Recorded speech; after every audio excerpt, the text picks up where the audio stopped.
If you have been keeping an eye on Las Vegas and Henderson real estate, the next few months are going to be very interesting. There are 5 things happening right now that I think anyone who owns a home or is planning to move here generally needs to know about. Some of it affects your property directly, some of it affects the city's long-term direction, and all of it is real news you can actually use. I'm Chruszhet Hydron. I've lived in Las Vegas for over 40 years. Welcome to my channel, where local insight meets real guidance. All right, welcome back. I'm glad to be here. We just got back from the Philippines family trip, and honestly, it was fantastic. But I am happy to be back on U.S. soil. There is something about coming home that just hits different when your home is Las Vegas. Now, I say this every time, but it is worth repeating. The reason I make these videos is because I enjoy providing updated news and happenings that people who plan on relocating here should know about when it comes to the real estate market. Some of the topics I cover may indirectly affect the real estate market or homeowners in general. I am not here to just show you pretty homes, although I'd love doing that. I want you to understand the market you're walking into, or the market you already live in. Today, we are covering 5 things: the Nevada Casita Law, which just went into effect, a major water deal that could reshape how Las Vegas thinks about its future, a moratorium Henderson just proposed on new data centers, and what is happening in the rest of the valley at the same time. And also, we've got the West Summerlin expansion, which is actively underway. And Nevada's first ever freestanding children's hospital, which just cleared a major milestone. So, without further ado, let's get into it. All right, the first thing I want to talk about is Assembly Bill 396. This is what a lot of people are calling the Nevada Casita Law, and it officially goes into effect July 1st, 2026. That is just around the corner. Here is the basic idea. So an ADU, which stands for Accessory Dwelling Unit, is a separate living space on the same lot as your primary home. Think of detached casita in the backyard, an attached addition with its own entrance, a converted garage, or maybe even a junior ADU carved out of the existing interior space. These structures have their own kitchen, their own bathroom, their own entrance. People have been building these for years, but Nevada law made it more complicated than it needed to be. Some jurisdictions required much larger lot sizes. Some banned separate kitchens. The rules varied depending on where you lived, and in many cases, HOAs had the power to flat out block you. But AB 396 changes all of that. So the bill was introduced by Assemblymaker Shay Backus and signed into law. What it does is requires counties with a population of 100,000 or more and cities with a population of 60,000 or more to allow ADUs to be built in residential areas. That covers literally the entire Las Vegas Valley. Under current rules in the city of Las Vegas, an attached ADU can cover up to 50% of the primary dwelling's floor area, and both attached and detached units are capped at 1,200 square feet. The previous one-bedroom restriction has been removed, which is pretty significant. Your ADU can now have multiple bedrooms as long as you stay within that square footage cap. Remember, 1,200 square feet. Now, let's talk about HOAs because this is where it gets nuanced. Under the new law, a homeowners association cannot outright prohibit you from building an ADU. That right is now protected by state law. But here is what HOAs can still do. They can adopt restrictions related to things like insurance underwriting requirements. So they have some flexibility, but a blanket no, you cannot build one is no longer allowed. That said, I want to be clear with you, if you live in an HOA community, which most of us in Henderson and Las Vegas do, you still need to review your specific CC&Rs. The state sets the floor, not the ceiling, and your HOA documents matter. So talk to your HOA board, get it in writing, make sure you understand what is and is not permitted before you spend money on plans. And for those of you who are moving to Las Vegas and purchasing a home within an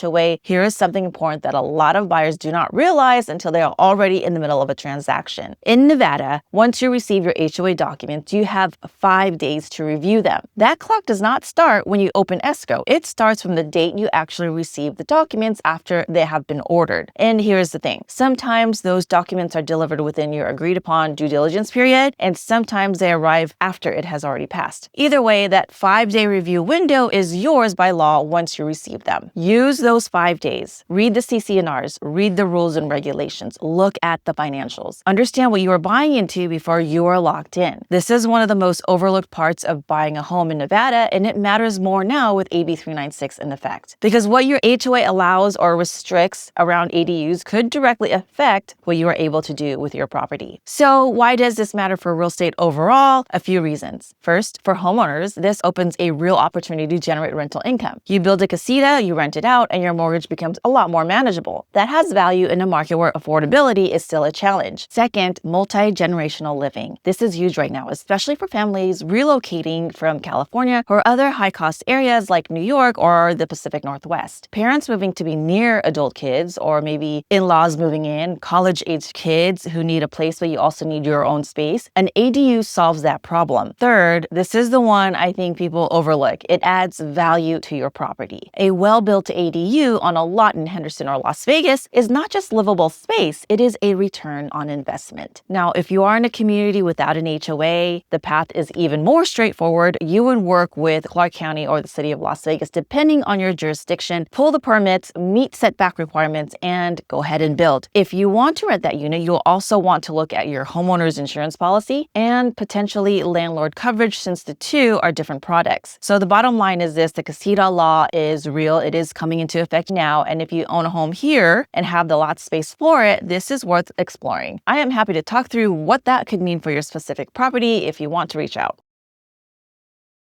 Okay, I am going to take you to the Pacific Ocean for a minute. If you watched my water video from earlier this year, you know I covered how Las Vegas actually gets its water, how the Southern Nevada Water Authority operates, and why the Colorado River situation matters to anyone that's living here. If you have not seen that one, go watch it after this. I'll link it up here and also link it down in the description below. Here's an update that dropped in early June 2026, and I think it is significant. Water managers from Nevada, Arizona, and California, along with federal officials, signed a memorandum of understanding at the Carlsbad Desalination Plant in northern San Diego County. This is the largest desalination plant in the Western Hemisphere. It processes ocean water into drinking water. Here is how the proposed deal would work. The Carlsbad plant can produce 56,000 acre-feet of water per year. And because San Diego currently has more water supply than it needs, there is an opportunity here. Under this agreement, California could potentially leave a portion of its Colorado River allocation in Lake Mead, and Nevada or Arizona would then be able to use that water. California fills the gap with desalination water from Carlsbad. No new pipelines are needed. This works through what are called paper transfers. Existing infrastructure, existing credits, creative accounting of water rights. Now, I want to be real with you. This is still just an MOU. It's a memorandum of understanding. That means everyone agreed to explore it and work toward a framework. The actual contract, the pricing, the legal structure, none of that exists yet. John Etzminger, who is Nevada's Colorado River representative at the Southern Nevada Water Authority, called it a pellet of the silver buckshot, not a silver bullet, but a part of a solution. And there are already people pushing it back. There is a legal challenge in the works from a water rights coalition that believes the Southern Nevada Water Authority may not have the authority to execute this type of deal without going through the Colorado River Commission of Nevada. So this is going to have some friction before it actually moves forward. But here is why I think this matters for real estate. Water security is directly tied to growth capacity in the Las Vegas Valley. If Southern Nevada can demonstrate that it has a diversified and expanding water supply, it gives regulators, builders, and the market confidence to keep developing. That keeps demand supported. It keeps the population projections viable, and it affects everything from new home construction permits to long-term property values. The Colorado River's current rules expire at the end of 2026. A new framework needs to be in place. Nevada is playing offense here, not just defense, and that is the story.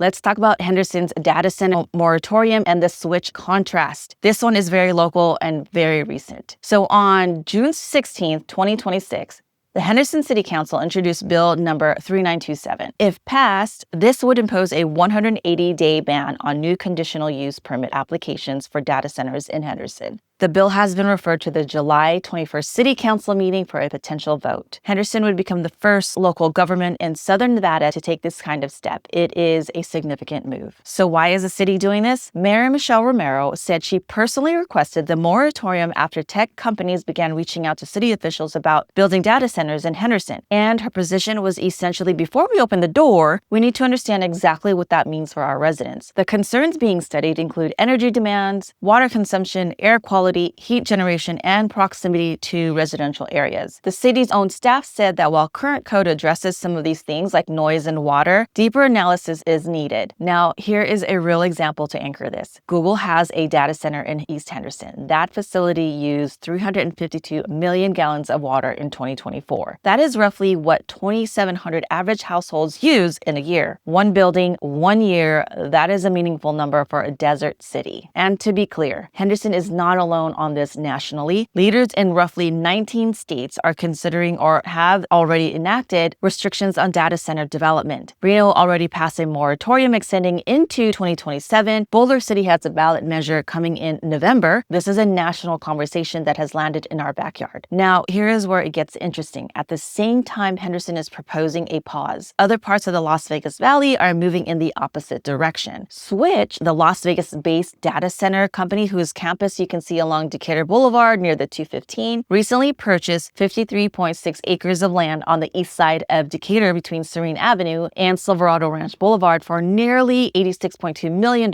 Clark County also approved a new Switch data center expansion on 9 acres near Warm Springs Road, also just west of Decatur. So within the same metro area, you have two different jurisdictions making two very different decisions. Henderson is saying, slow down, let us study this first. Clark County is saying, here is your approval. That contrast matters. It tells you that there is no unified position in the Las Vegas Valley on this issue yet. Henderson is trying to get out ahead of it. Whether the rest of the valley follows is something to watch. So what does this mean for real estate? In the short term, it signals that Henderson is being deliberate about what kind of growth it allows and where. That is a positive sign for residential areas. Homeowners near potential data center sites should be paying attention to July 21st. In the longer term, the type of economic development a city prioritizes shapes what kind of city it becomes. Henderson is one of the fastest growing cities in the country, and the decisions being made right now about land use, energy, and infrastructure will shape what Henderson's look like 10 years from now.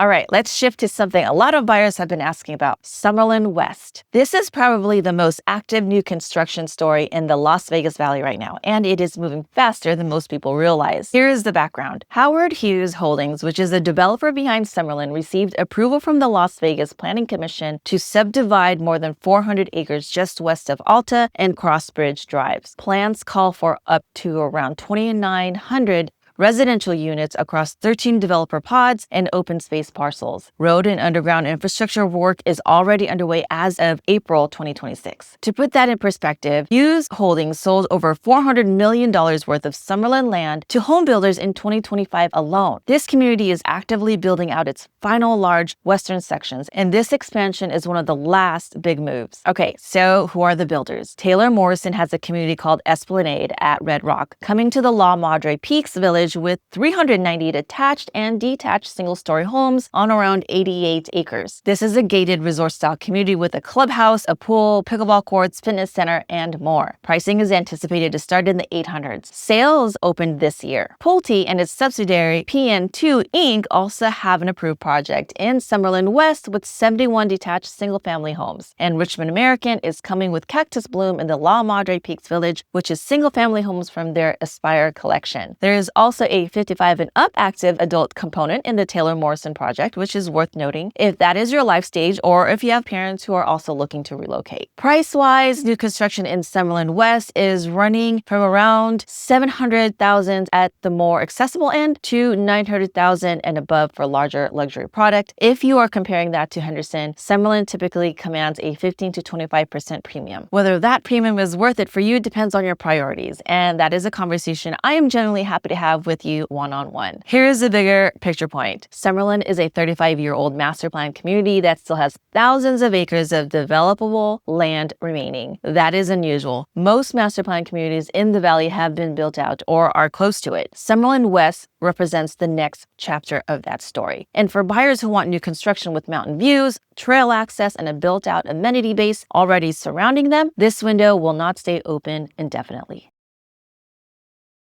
I get a lot of questions about healthcare here in Las Vegas. It is one of the first things people ask when they are seriously considering a move. So here is an update, and it is a good one. This story has nothing to do with real estate on the surface, but it has everything to do with why people choose to put roots down in a city. On May 20th, 2026, the Clark County Commission approved permits for Nevada's first ever freestanding children's hospital. The project is being developed by Intermountain Health, and it represents a more than $1 billion investment in Southern Nevada. Let that sink in for a moment because this is history. Southern Nevada is the largest metropolitan area in the country without a standalone children's hospital. Right now, nearly 30,000 children travel out of state every year to access specialized pediatric care. Families driving to Salt Lake City, families flying to Los Angeles, all because the care was not available here. That changes with this project. The hospital will be built on approximately 34 acres at the UNLV Harry Reid Research and Technology Park, located near Patrick and Durango in the Southwest Valley. The facility is planned as an 8-story building with a heliport. It will have 200 beds and will offer a full range of specialized pediatric services, including cardiology,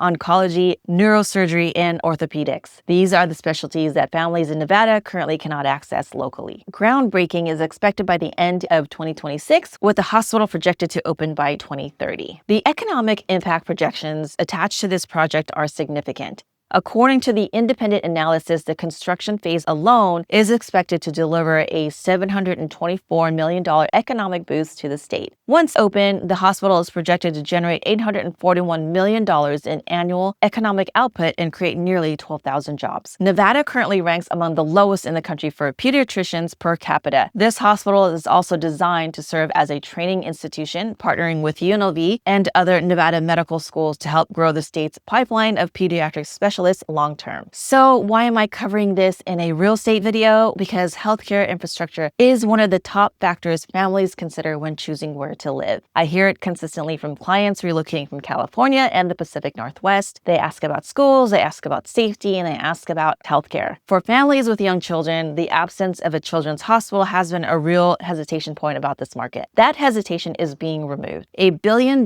children's hospital anchored to a UNLV research campus in the Southwest Valley is exactly the kind of infrastructure that signals long-term confidence in this city. And for move-up buyers thinking about where to plant their family for the next decade, it is one more reason Southern Nevada makes sense. Okay, let's bring this all together. 5 stories today, all telling the same bigger story. Las Vegas and Henderson are not standing still. A new state law opening the door for ADUs effective right now, a multi-state water agreement that could meaningfully add to Nevada's long-term supply, a city taking a responsible pause on a tech development trend while the rest of the valley keeps moving forward, an active Summerlin expansion that is literally breaking ground, and Nevada's first ever standalone children's hospital clearing its final major approval. None of these are rumors, all of it is real and happening right now. And if you're moving to Henderson or Las Vegas or you already live here, this is the kind of information that helps you make better decisions. That is why I do this. If you found this useful, please subscribe. I put out a new video every week covering real estate news, market updates, and lifestyle content specific to Henderson, Lake Las Vegas, and the greater Las Vegas area. There is a whole library of content on this channel, and each video is designed to build on the other. Coming up next, we are breaking down what $750,000 actually buys you right now across 4 of the most popular communities in the Las Vegas Valley: Anthem, Inspirada, Sky Canyon, Summerlin, and Lake Las Vegas. Same budget, 4 completely different experiences. If you're trying to figure out where your money goes the furthest, that is the video you need to watch next. And if you're thinking about making a move in Henderson or Lake Las Vegas, reach out. That is exactly what I am here for. Links are in the description below. I will talk to you next week. Thanks for watching. I'll see you in the next video.